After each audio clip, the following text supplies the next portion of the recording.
Hai semuanya, pada kesempatan kali ini kita akan membahas tentang sebuah revolusi teknologi yang sedang mengubah cara kita hidup dan bekerja, yaitu Internet of Things. Sederhananya, IoT adalah jaringan dari berbagai perangkat yang saling terhubung, yang memungkinkan mereka untuk mengumpulkan dan berbagi suatu data. Di sini kita akan membahas beberapa topik seperti definisi dan tujuan IoT, konsep dan cara kerja IoT, fungsi IoT, perangkat IoT, implementasi IoT, serta kelebihan dan kekurangan yang dimiliki oleh IoT. Pertama, kita akan membahas tentang definisi dan tujuan dari IoT. Definisi dari IoT atau Internet of Things adalah suatu konsep di mana suatu objek yang memiliki kemampuan untuk mentransfer data melalui jaringan tanpa memerlukan interaksi manusia ke manusia atau manusia ke komputer. IoT disebut juga sebagai penemuan yang mampu menyelesaikan permasalahan yang ada melalui penggabungan teknologi dan dampak manusia. Sedangkan tujuan dari IoT adalah untuk memperluas manfaat dari koneksi internet yang tersambung secara terus-menerus. Selanjutnya, konsep dan cara kerja IoT. Konsep IoT itu sebenarnya cukup sederhana ya, yaitu dengan mengacu pada 3 elemen utama pada arsitektur IoT itu sendiri. Pertama itu barang fisik yang dilengkapi dengan modul IoT. Modul IoT adalah komponen elektronik kecil yang ditanamkan ke dalam suatu perangkat fisik. Modul ini memungkinkan perangkat untuk terhubung ke internet dan berkomunikasi dengan perangkat modul lainnya. Yang kedua itu ada perangkat koneksi ke internet seperti modem dan router wireless PD seperti di rumah. Yang ketiga ada cloud data center, yaitu tempat untuk menyimpan aplikasi beserta database. Sedangkan untuk cara kerja IoT atau Internet of Things itu sendiri yaitu dengan memanfaatkan sebuah argumentasi pemrograman yang dimana tiap-tiap perintah argumennya ini menghasilkan sebuah interaksi antara sesama mesin yang terhubung secara otomatis tanpa campur tangan manusia dan dalam jarak berapapun. Internetlah yang menjadi penghubung di antara kedua interaksi mesin tersebut, sementara manusia hanya bertugas sebagai pengatur dan pengawas pekerjaan alat tersebut secara langsung. Selanjutnya, fungsi IoT. Dengan prinsip tujuan utama dari IoT sebagai sarana yang memudahkan untuk pengawasan dan pengendalian barang fisik, maka konsep IoT ini sangat memungkinkan untuk digunakan hampir pada seluruh kegiatan sehari-hari seperti penggunaan perorangan, perkantoran, rumah sakit, pariwisata, pertanian dan peternakan, transportasi, konservasi hewan, industri, dan pemerintah. Sebagai contoh, pengembangan IoT pada bidang kesehatan dapat digunakan sebagai pemantau parameter kesehatan seperti detak jantung, tekanan darah, dan kadar gula darah pada pasien. Selanjutnya, perangkat IoT. Barang apapun dapat dikatakan sebagai IoT device jika telah terpasang IoT modul atau embedded device. IoT modul pada umumnya terdiri dari 4 komponen penting diantaranya sensor. Sensor ini berfungsi sebagai penerima atau pengoreksi informasi tentang apa yang ingin dimonitor. Misalnya, sensor suhu untuk mendapatkan informasi suhu, kamera, mikrofon, dan lain-lain. Kedua, CPU atau komputer. Perangkat komputer inilah yang diprogram untuk mengolah informasi dari sensor yang terpasang dan menentukan tindakan berdasarkan informasi yang diperoleh dari sensor. CPU juga bertugas sebagai pengolah data yang nantinya akan dikirim ke perangkat lain untuk diolah. Ketiga, sistem informasi. Embedded device atau perangkat IoT memerlukan sistem operasi khusus.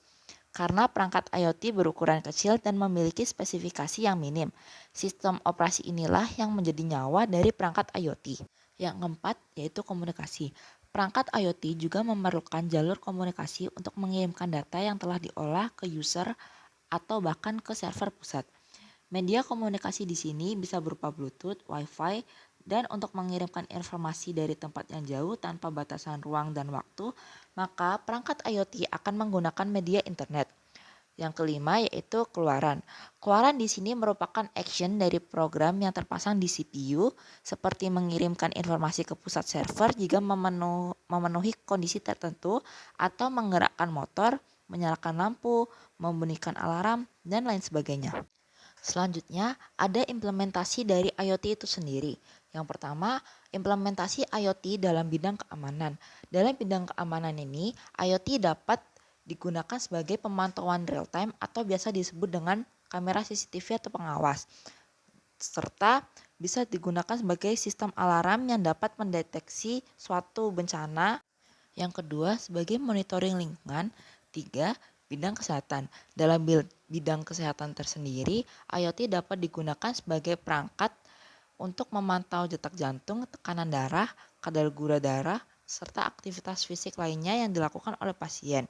Bisa juga digunakan sebagai perangkat yang memungkinkan pengumpulan data kesehatan dalam skala besar yang dapat digunakan untuk penelitian medis dan pengembangan obat baru. IoT sendiri memiliki kelebihan serta kekurangan. Di sini kita terlebih dahulu akan membahas tentang kelebihan IoT. Ada banyak manfaat dan kemudahan ketika suatu sistem di dunia nyata menggunakan perangkat IoT, di antaranya pada data. Dengan bantuan komputer dan algoritma program, kita tidak perlu mencetak data dan mensortir satu persatu. Biarkan mesin yang melakukannya sesuai algoritma yang diinginkan. Selain cepat juga akurat. Kedua, itu ada tracking. Dalam sistem inventory, bantuan komputer akan sangat mudah untuk mengecek persediaan, lokasi, dan kualitas barang sehingga memudahkan untuk melakukan pengolahan sehingga tidak ada kasus kehabisan barang. Kehabisan barang ini bisa disebabkan karena kelalaian dalam pengecekan jika dilakukan secara manual. Selanjutnya ada waktu. Dengan bantuan sistem komputer yang telah diprogram sebelumnya untuk pengolahan informasi tertentu dan melakukan tindakan sesuai yang telah diprogram, maka proses analisa dan pengambilan keputusan berdasarkan data yang besar akan sangat cepat. Yang terakhir ada biaya. Dengan bantuan mesin dan kemampuan yang dapat diatur untuk menggantikan peran manusia tidak perlu melakukan hal berat dan rumit di zaman sekarang. Cukup dengan menjadi operator mesin saja. Dari sini terlihat bahwa biaya untuk menggaji karyawan lebih sedikit karena sudah digantikan oleh mesin. Selain kelebihan, IoT juga memiliki kekurangan. Di balik kemudahan dan kecanggihan yang tersaji ketika penggunaan perangkat IoT, ada beberapa risiko yang perlu diketahui, di antaranya compatibility. Tidak ada standarisasi penggunaan sensor seperti penggunaan USB. Ketika sistem dengan IoT device mengalami kerusakan, maka kita harus membeli di vendor yang sama untuk menggantinya. Selanjutnya ada complexity. Di balik kemudahan yang disajikan, di sana ada sebuah IoT modul yang dirangkai secara kompleks untuk menerima dan mengolah informasi, dan alat tersebut memerlukan tenaga ahli untuk merawat secara berkala agar sistem tetap berjalan. Yang terakhir ada safety. Semua perangkat dan program komputer rawan akan tindakan hacking. Sekian materi yang dapat saya sampaikan mengenai Internet of Things atau IoT.